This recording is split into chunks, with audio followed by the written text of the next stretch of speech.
من غلامیاں کے او در ہر بات خیش را واصل نہ داند برسمات۔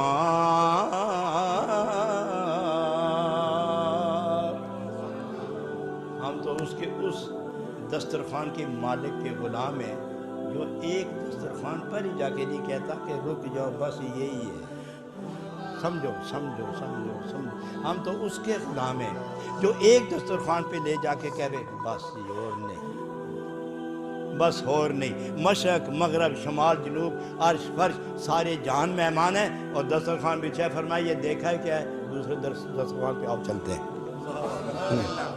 جب وہاں پہنچے تو فرمایا یہ کیا دیکھا آپ نے، آؤ میرا دسترخوان ایک اور ہے چلو۔ وہ ایک جگہ رکنے والا ہمارا میزبان ہے ہی نہیں، ہاں ایک جگہ جا کے رکتا ہے جہاں خدا کی بارگاہ آتی ہے۔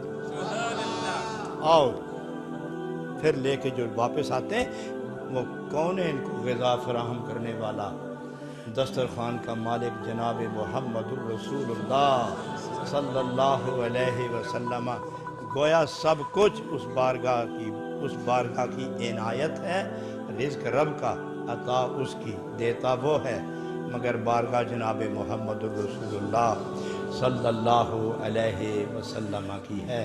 تو جو ان کی دسترخوان سے کھا کے بد نصیب اتھے ڈکار بھی نہ مارے کہ گھر خالہ نے گھر آگے کہ نہیں بھکھا آیا، وہ پاگل تو ہے ہی بھکھا جو رجے کونین نو کھلاندے پھر دن۔ جو اس بارگاہ سے خالی آیا کونین میں خالی ہے، اور جو وہاں سے لے کے آیا وہ دو عالم کو تقسیم کرتا پھر رہا ہے، دو عالم کو تقسیم کرتا پھر رہا ہے۔